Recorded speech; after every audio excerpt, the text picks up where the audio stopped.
decomposition works. Just imagine that you thought that that was because everything was an IID Gaussian draw. That's the idea behind one type of probabilistic matrix factorization. And I was trying to implement it, and being a person who had almost done all of my work in R up until that point, I tried implementing in R. And the moment in which I decided I needed to do something else was that my implementation had the following property, that there was a pre-processing loop that would loop through all the entries of the matrix. And it was literally just like 2 nested loops. And so it would go, for I equal j, and then we'd try to do things and would say, if you're positive, become 1, if you're negative, become 0, or if you're 0, become 0. So just the simplest sort of pre-processing step possible. Then afterwards, it would call SVD, and then iteratively rerun SVDs in order to converge on the solution. And running 10 SVD calls in a row was about 1,000 times faster than this double nested loop to do the pre-processing. And I realized, this is the point at which, I had for graduate school completely embraced R, just unabashedly, like everything I did was in R. But I had grown up when I did CS classes and learning programming earlier on. Everything I knew was from for loops.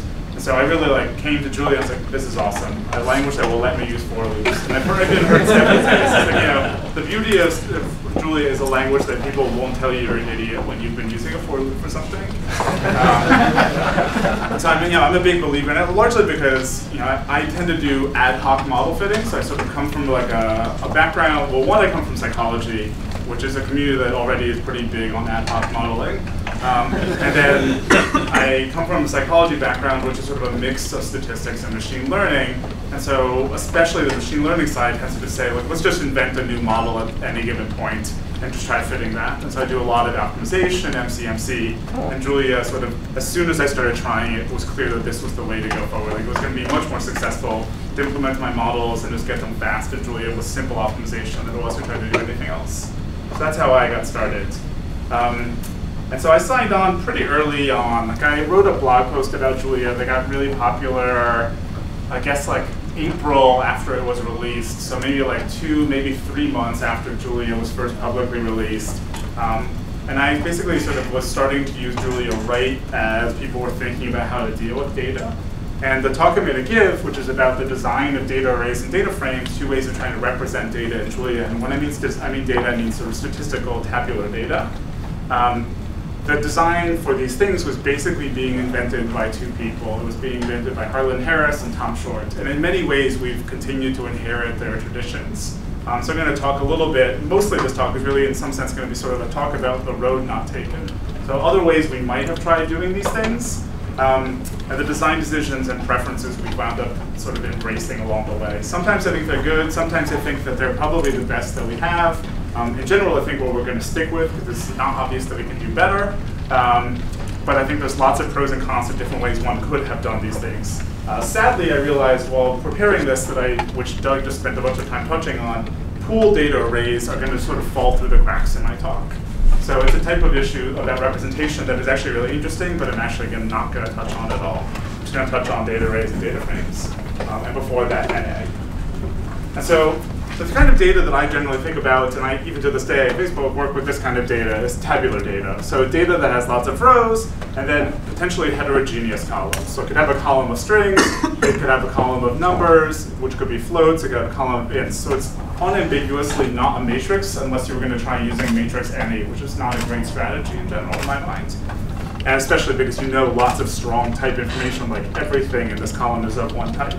And it has another property. So in addition to being heterogeneous, it also has the property that sometimes some of the columns are not observed. And so there's an NA. And this is really where you break from Julia. So the very first thing you want to do when you want to think about these things is how I'm going to deal with that NA. And that's really the first part of a question of answering this big, big question, which is how do we represent tabular data in Julia? And so all of what I'm going to talk about is building up to DataFrames and the current implementation we have for thinking about tabular data. And the very first sub-question is just how do I represent that single missing value that was in that table? And this is actually a tricky thing because when we arrived at Julia, and Harlan was really sort of banging his head when he first came to Julia, is Julia intentionally has banished null. And there's lots of discussion in CS. I think Hoare described null as his $1 billion or $1 million mistake. So it's certainly a thing that people don't like.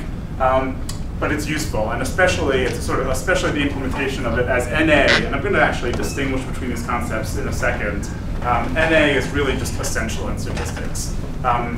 In many ways, I think of statistics as as mostly the task of I have things that are NAs and I need to turn them into not NAs. So I don't know what the value of something is. I need to figure out a mechanism for imputing it. That's like, to me, the entirety of the prediction task in general is just trying to turn NAs into not NAs. And so it's at minimum you need to be able to represent NAs. And I'm going to sort of make sure that I distinguish NA from null, because I think of them as two categories. I think of NA as being an epistemological type of missingness. So it's the absence of knowledge of a value, but the assumption that there was in fact a value there. And I see that as very different from this ontological missingness that null represents, which is not that I don't know it, but that period there isn't a value. So a null pointer is not like, oh, this points at something, I'm not sure what it points at, but if I guess, I can figure it out. That's not what a null pointer is. But that is exactly what an NA is. Like, no one believes, except maybe some really bizarre people, that when there's an NA in your data set that there actually isn't a value observed. I believe that if I had pressed the senator who was in the original data set, if I had pressed them to vote on a bill, they would have had a stance one of the two directions. That's not, the reason there's an NA there is not because, in fact, there was no possible value. So, and this is important because it gets to what are the semantics you want to deal with. And so here, for instance, is one type of semantic you might want to enforce if you think it's epistemological, which is an expression like true or NA. That means that because NA must have a value, and its value is irrelevant to evaluating an expression, this thing should evaluate the true, and it does evaluate that. So if you use a DataArrays package in Julia, you will get things that look like this. Sadly, you actually can't do the flip. NA or true does not work correctly. I just figured that out while preparing these slides and raised an issue with Simon, and Simon responded, I don't think this can work, so we can chat about that later, whether there's any way to make it ever work. But it's a sort of a good way of just describing the issue of epistemological missingness. Similarly, false in NA. It's totally irrelevant what the value of NA is. You know that it would have evaluated to false. So here are three ways that I see of trying to implement NA. There probably are others, but these are the ones I've seen in the world be used. And they're pretty distinct approaches. So the first approach is sentinel values. So you can treat nan or some similar value like that as NA. And so this is the approach that R and pandas both take in different ways. Another thing would be something like an option type. So this is a lot of functional language will use this, where you're just wrapping around values of other types with a Boolean mass that says whether or not they're present. This is a pretty well understood approach, but it turns out to not be the one we wound up using. And finally, an approach that I have no idea what to call, so I'm referring it to as the database strategy. And this is because it seems to be what databases are doing. And so I believe that this is the best name I can give it, which is first, I'm going to add an NA singleton value. So there's actually a new type. This type is called NA type, and it has a singleton value that has of type NA type, which is NA. And so if you use any stat stuff in Julia, at some point you're going to hit this NA, and this is that. And then finally, what you do is then you add in NA-compatible data structures.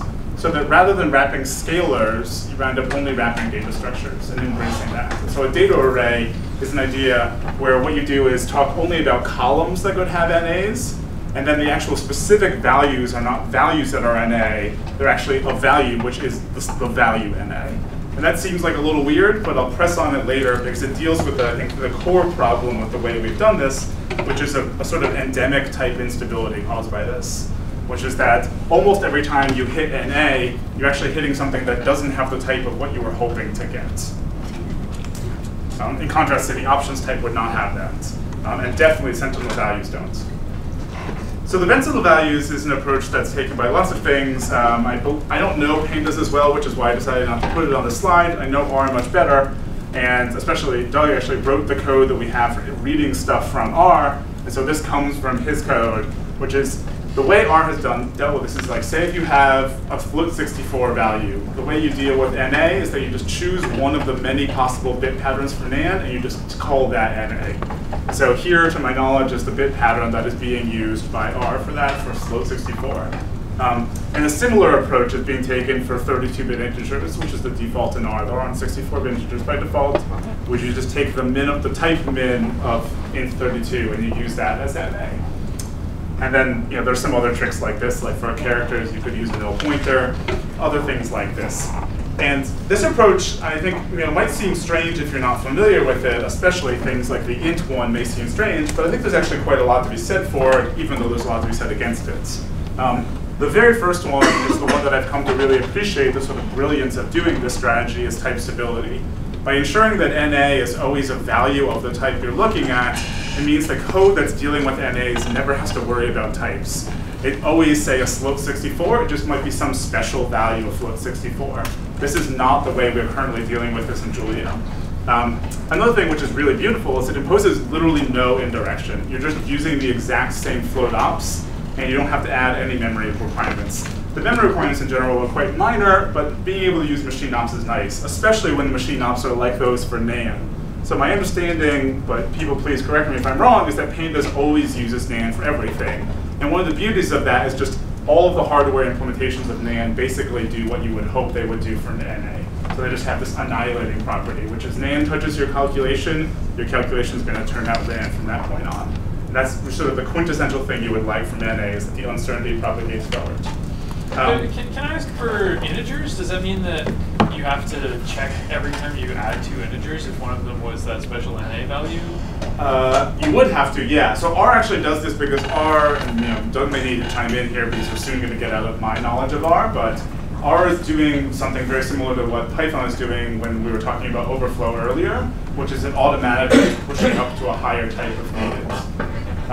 And so it's already doing these checks, and so presumably it's able during those checks to do this check against this value, which is like, is the absolute value at least that size? If so, you need to do something else. That's my assumption of what's happening. All right, cool, good. I'm glad to see that that's a correct assumption.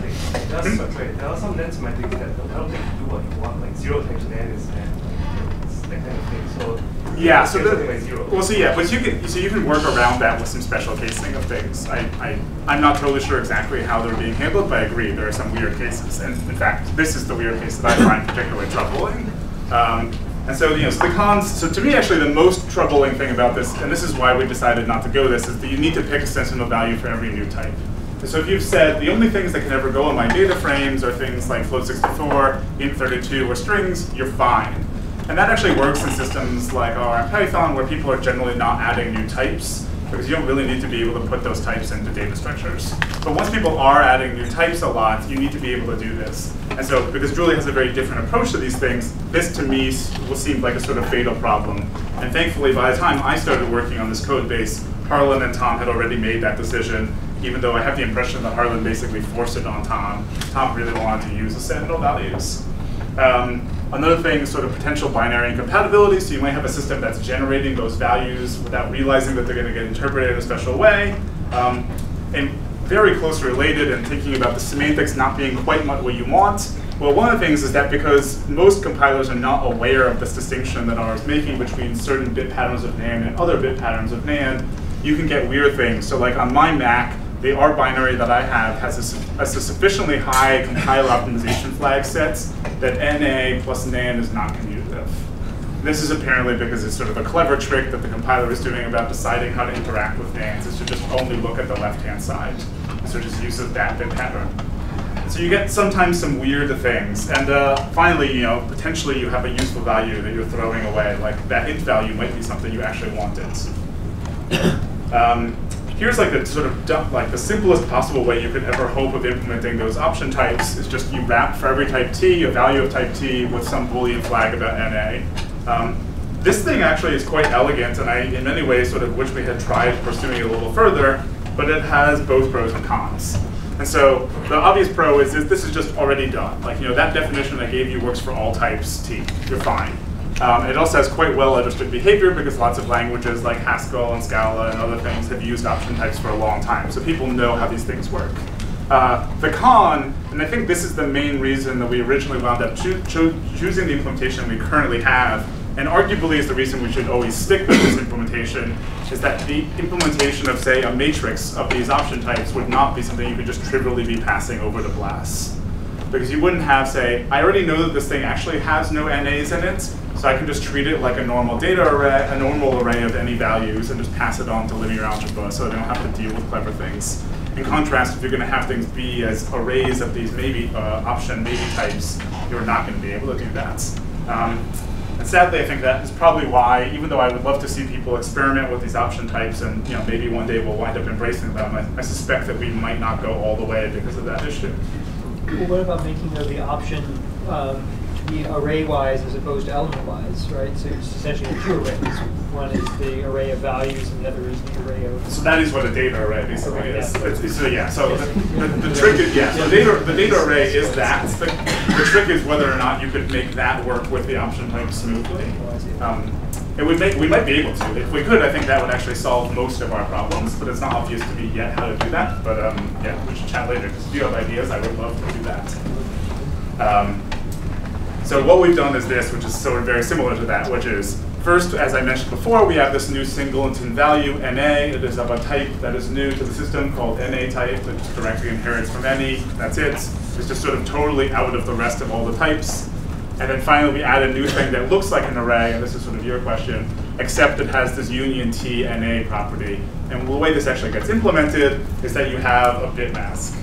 And so you have type data array of T, which first contains an array of values of type T, and then also this bit mask, NAs, which tells you for every one of them whether they're there or not. So I think this is what you're suggesting.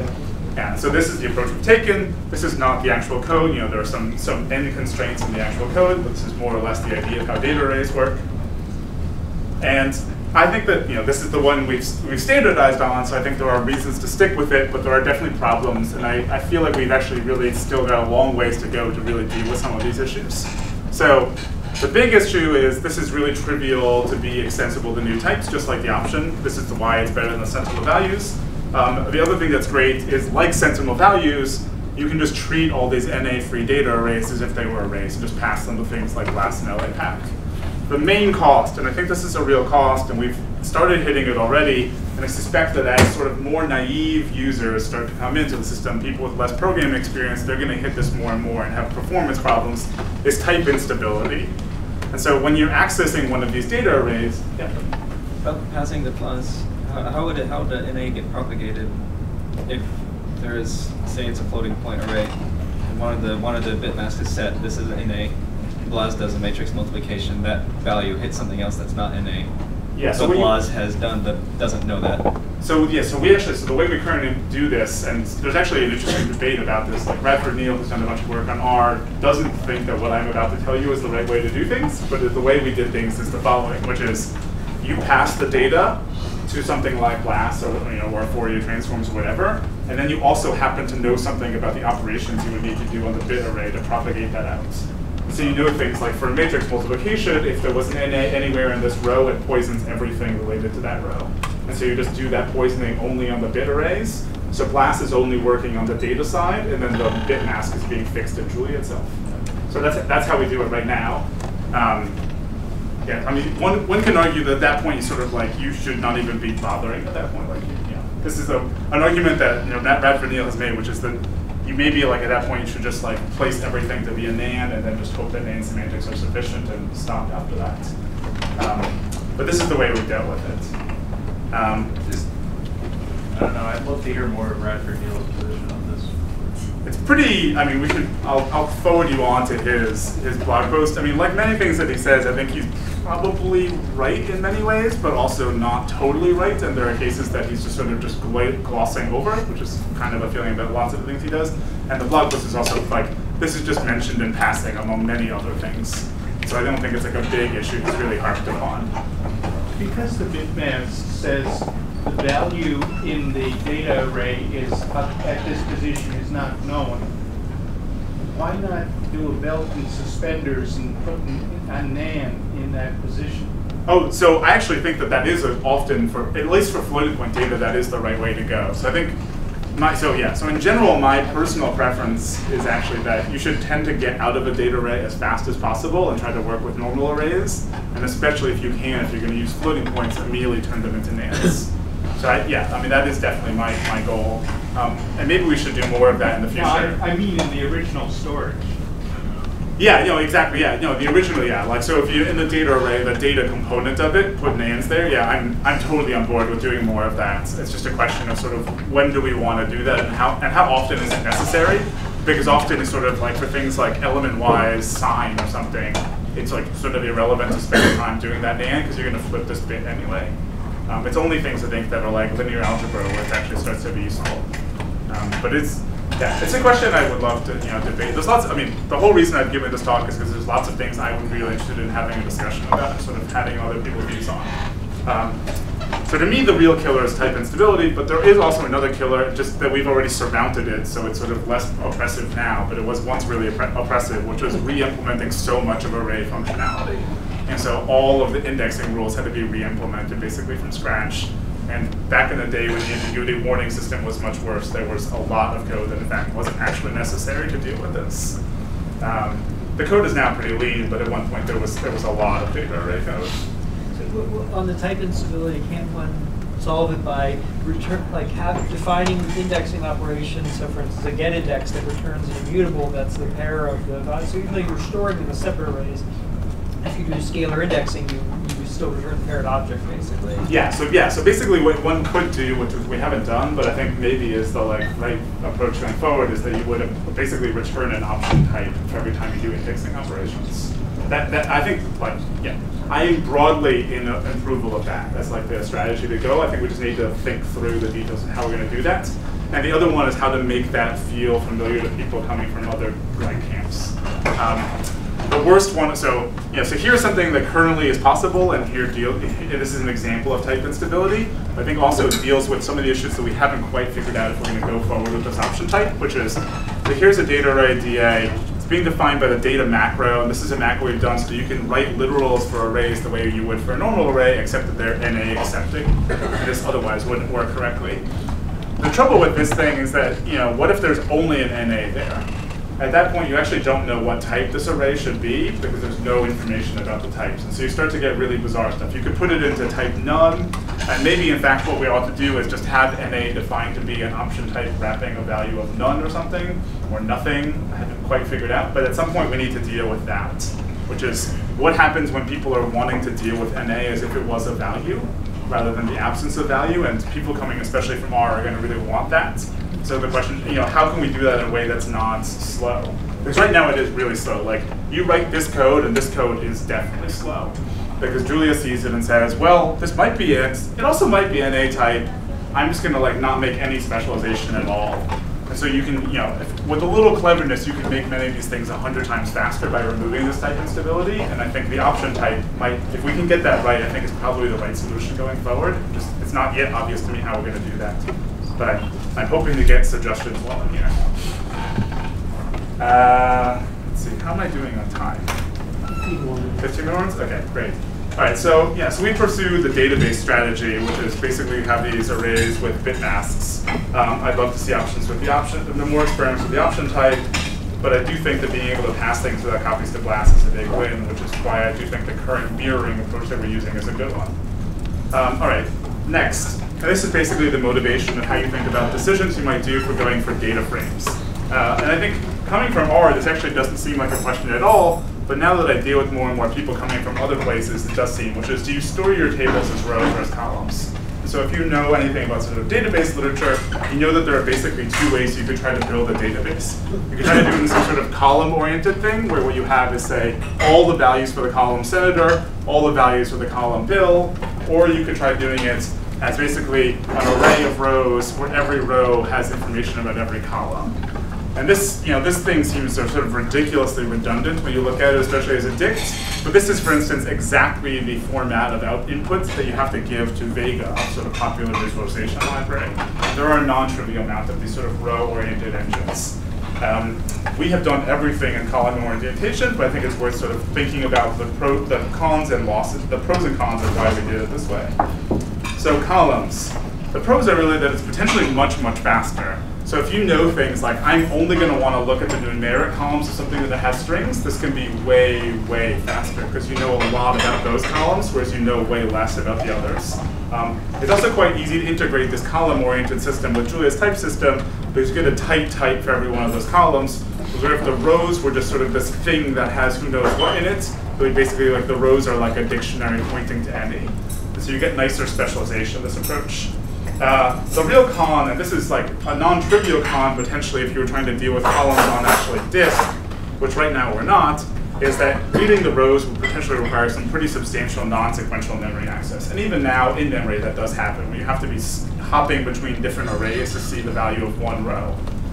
So it's, potentially it's sort of a cache problem. Well, that would be true also of the row approach too, wouldn't it? Because all the types are heterogeneous. Yeah. So the memory. Yeah. So in memory, So in memory, you're sort of probably not any loss at all.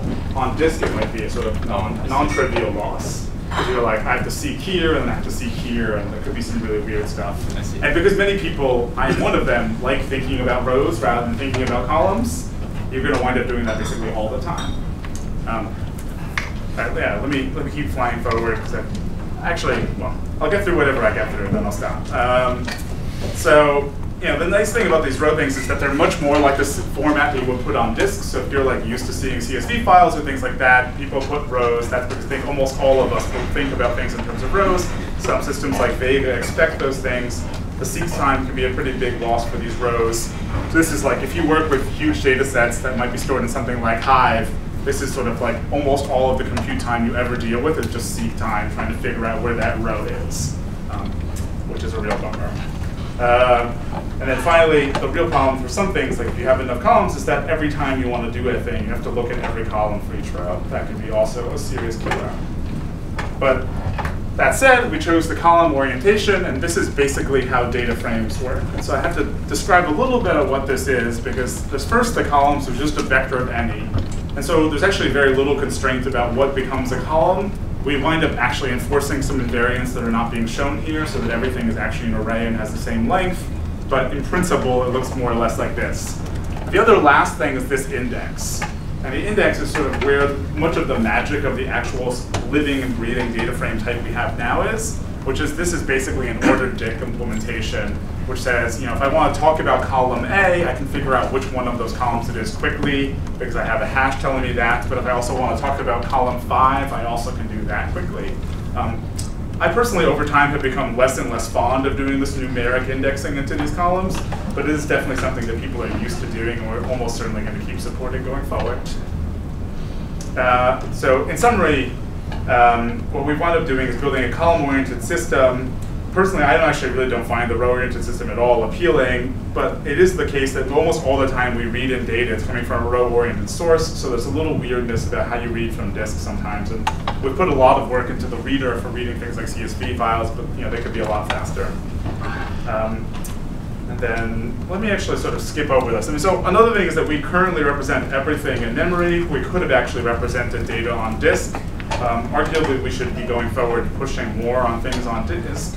But we're, for the moment, sort of completely invested in everything being represented in memory. And I'll skip over the pros and cons of that. So summing up, our current approach to representing tabular data is basically the following. We use this database-like structure for dealing with missingness. So there's this singleton value NA, and then there are things like data arrays that can handle that. All of those data arrays represent columns that get stored into a column-oriented kind of database structure, which is a data frame. And at the moment, that data frame is always completely in memory. There's currently no mechanism trying to cache anything on disk. And so you're definitely like, this laptop has 8 gigabytes of RAM. That is the size of the data set that this thing can handle with data frames. We could definitely in the future, and I would like to see us move away from that, but that is what we've got right now. So really, the things I would like to see going forward, in addition to solutions of these type instability problems I've been talking about, is I think we need way better support for on-disk data. So this is, I think, one of the main differentiators we could use from R, is that R is mostly an in-memory system. Right now, we are as well, but if we had more on-disk things, I think that would be nice. I do a lot of work with stuff that's too big to fit in memory. Better streaming data, so being able to read rows at a time and processing only those rows is a big gain. And then also the thing that's going to make things fast, which no one has time to do, and so God knows when it will happen, is at some point we need to implement actual database-style indices on our data frames, so you can find subsets of data frames quickly. Right now, there's like completely a linear scan for every imp operation like that. And this is pretty standard in many systems, but it is a big, big improvement that we could be reaching at some point. Someone's going to really commit a lot of work to doing that right. All right, so I think that's the last of my slides. Thanks.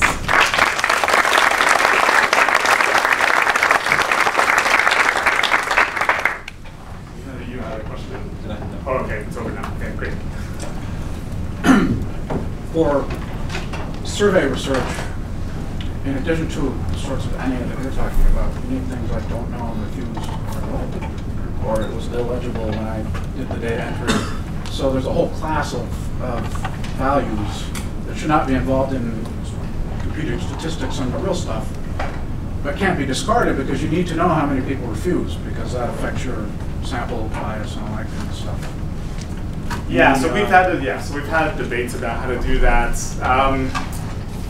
Yeah, so actually, I actually once had slides, but I sort of cut down because I was starting to think I had too many slides about talking a little bit about this issue. So in my mind, there sort of are two issues. One is the representation of those kinds of missingness. So they might be missing because they're sort of unknown, or they might be missing because, say, you were surveying and the person said they don't know. My current view basically is that we should just store those as values. That they're not missing values. They're a type of value, but the value indicates absence of something. So that's what we currently do. It's like, you would have a string column, and one of the string values would be I don't know is the answer. That does touch on, though, a second issue, which is right now we have really only one way of dealing with, and there's really, I think, unfortunately, no way to standardize this throughout the whole system, which is why we didn't push on putting this into the type system at all, which is in addition to the types of missingness, so I distinguish sort of ontological and epistemological, and you have a third type of missingness, and the reality is there are even more if you keep pushing, is in addition to the types of missingness, is the types of ways of dealing with missingness. And so I know there are systems, actually, I'm going to speculate that I think Stata is one of them that have things like the semantics of missingness should be ignore, or semanticness of missingness should be things like impute, or semantics of missingness should be fail. So we actually had a big debate about when you do things like, if I have a data array and I ask for the mean of it, what should that do? And so right now, so if I have 1, 2, NA, and I ask for the mean of that, right now what we do is we return NA. Conceivably, you could also just have it fail. Rather than have it return a value, we could just immediately die and say, this is missing, don't even go forward. You don't want to propagate that NA into the rest of the computation, you just want to kill it immediately. So this is one way of handling missingness. And so I think in many ways the I don't know issue, at least as I perceive it, and this may be an absence of familiarity with survey research, is better pursued by thinking more about how you deal with missingness than in how you encode it.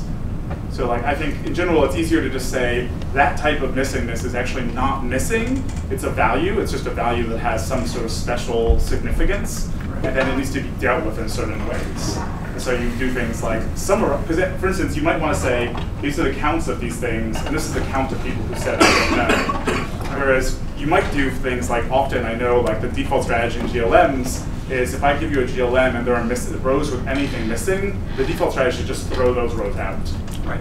And so that's what I call the ignore semantics of missingness. And it's a quite standard thing to do, but it can be potentially a really, I work now, historically being a psychologist, I only worked with causal data where we had experimental interventions. I now almost exclusively work with observational data, and that flip has made me have very different feelings about ignoring NA. I used to be yeah, sure, we'll just ignore it, because whatever, it was in an experiment. Now, ignoring NA is a real serious problem for observational data.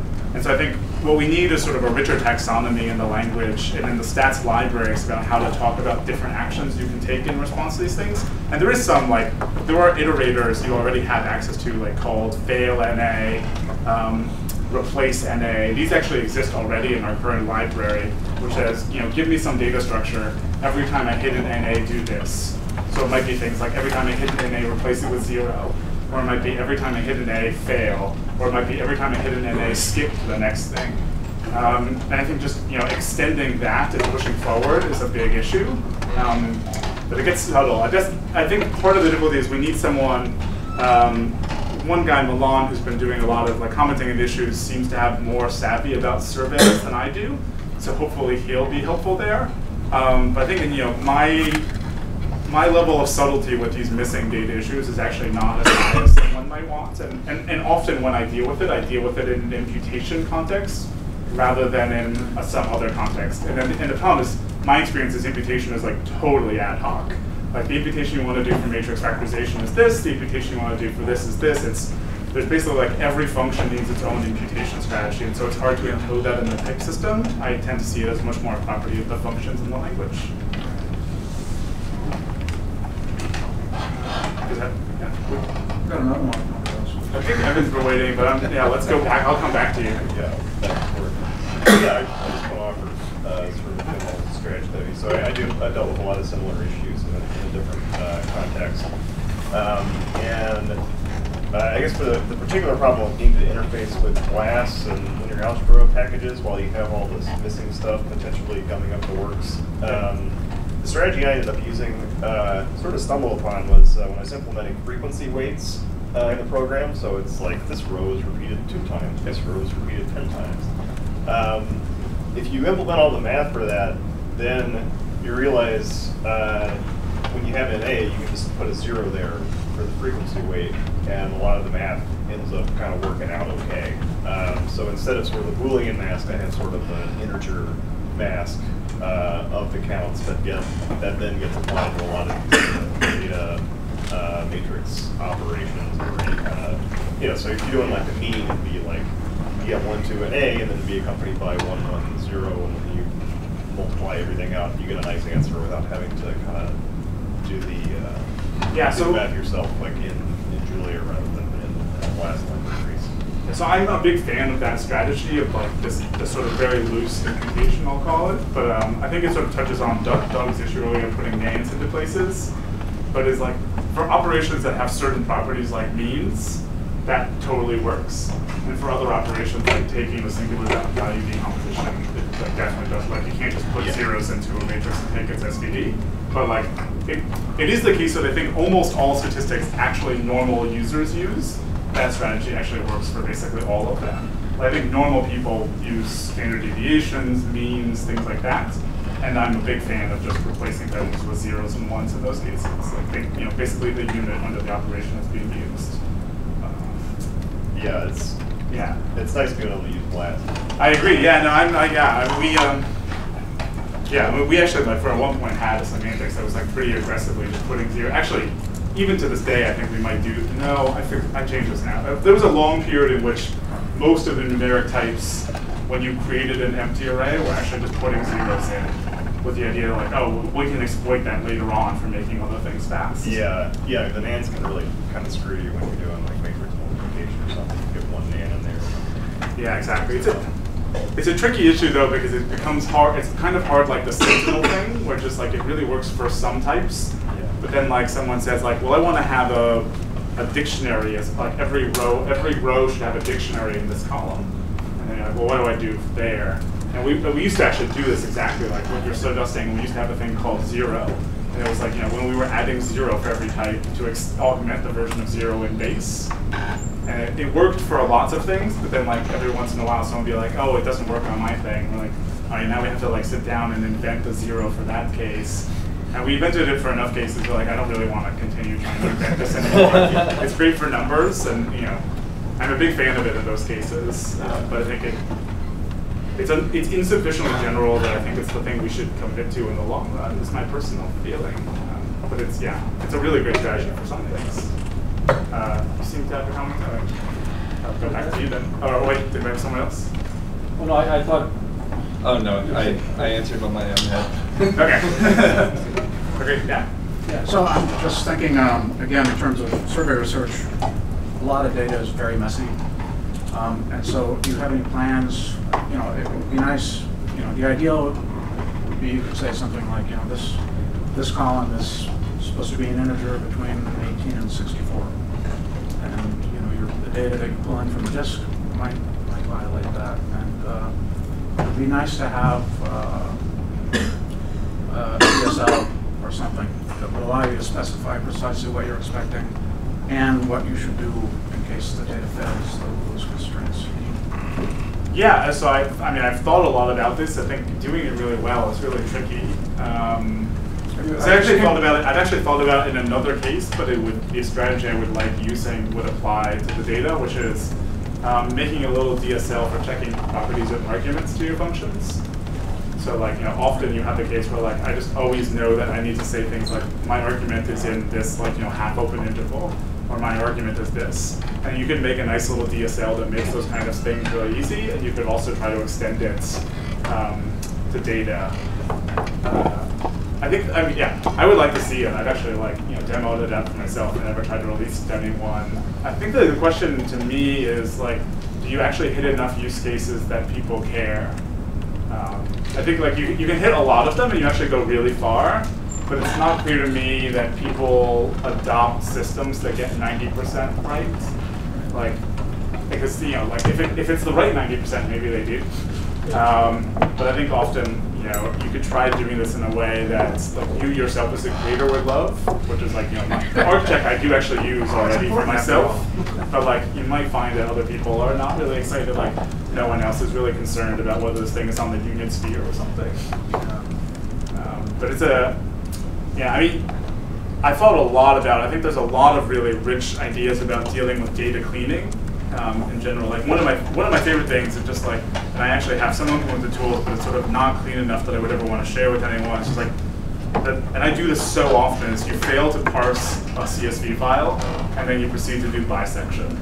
You just keep doing like it's not quite bisection, but what you proceed to do is like double the length of the file that you consider.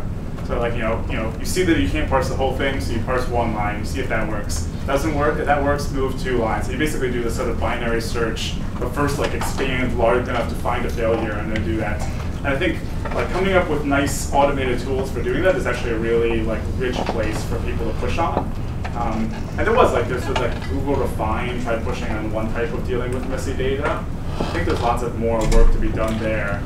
I think it needs someone who's like got time to dedicate it to it, because I think to do it right, you need like a really rich set of primitives for dealing with messiness.